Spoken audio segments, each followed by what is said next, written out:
Hi friends, நாங்கள் இப்போ பெரியபாளையம் போயிருக்கோம். செம்ம என்ஜாய்மெண்ட்டாக இருந்துச்சு. கூட இருக்கிறது வந்து என் ஃப்ரெண்டோட பையன்.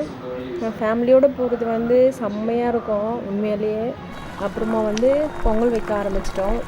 காலையில் எழுந்து பொங்கல் வச்சுட்டு அதுக்கப்புறமா வந்து ஃபேமிலியோடு எல்லாம் ரெடி ஆகிட்டாங்க சாமி பார்க்கறதுக்கு. பொங்கல் வச்சு முடித்த உடனே சாமி கும்பிட்றதுக்கு வந்து ரெடி ஆகிட்டோம்.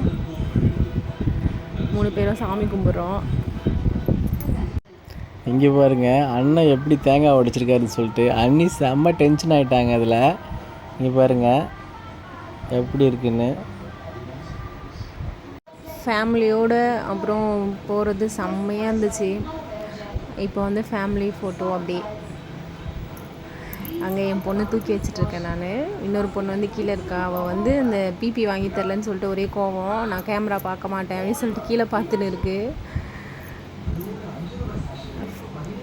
செம்மையாக இருந்துச்சு. ஆனால் என்ஜாய்மெண்ட்டு எப்பவும் வந்து ஃபேமிலியோடு போங்க. ஃபேமிலியோடு போனால் வந்து உண்மையிலே நல்லாயிருக்கும்.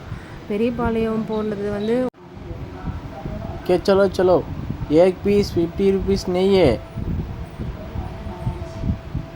या भैया 50 रुपीस है. கோயில் உள்ள வந்துட்டோம். நிறைய பேர் இங்கே வந்து அந்த டைம் வந்து செம்ம ஜனம் வந்து. இப்போ வந்து நம்ம நினச்சது நடக்கணும் அப்படின்னு சொல்லிட்டு வேப்பஞ்சாலெல்லாம் எடுப்பாங்க. வேப்பஞ்சாலை எடுத்தால் ரொம்ப நல்லது. அப்புறமா நெக்ஸ்ட்டு பிரியாணி செய்யறதுக்கு ஸ்டார்ட் ஆயிடுச்சு. ஃபேமிலியோடு பிரியாணி செஞ்சு சாப்பிட்றது செம்மையாக இருந்தது உண்மையாலே. நீங்களும் போனீங்கன்னா ஃபேமிலியோடு போய் பிரியாணி செஞ்சு, பெரியபாளையம் போனாலே பிரியாணி செஞ்சு சாப்பிட்டுட்டு வந்தால் தான் நல்ல திருப்தியாக இருக்கும் உண்மையாலே. கோயிலுக்கு போன மாதிரி. பிரியாணி ரெடி ஆகிட்டுருக்கு. அரிசி போடுறதுக்கு நான் போடுறேன்னு சொல்லிட்டு ஒரே சண்டை. இப்போ வந்து நான் வந்து அரிசி எடுத்து போடுறதுக்கு வந்து ரெடியாகி நின்றுங்கிறேன். பக்கத்துலேயே பிரியாணி குண்டான் பக்கத்துலேயே. குட்டீஸ்லாம் வாண்டுங்களாம் செம்ம ஆட்டோங்க. செம்ம ஜாலி என்ஜாய். பிரியாணி வந்து அரிசி போடுறதுக்கு ரெடி ஆகிடுச்சு. எப்படி இருக்குது பாருங்கள். சும்மா கலர்ஃபுல்லாக சூப்பராக இருக்குது. பிரியாணி ரெடி. எங்கள் வீட்டுக்கார் வந்து எல்லாருக்கும் பிரியாணி போட்டு ஃபஸ்ட்டு வந்து குட்டீஸ்லாம் ஃபஸ்ட்டு சாப்பிடணும் அப்படின்னு சொல்லிட்டு பிரியாணி போட்டுட்ருக்காரு. அப்புறம் சிக்கன் பகோடா.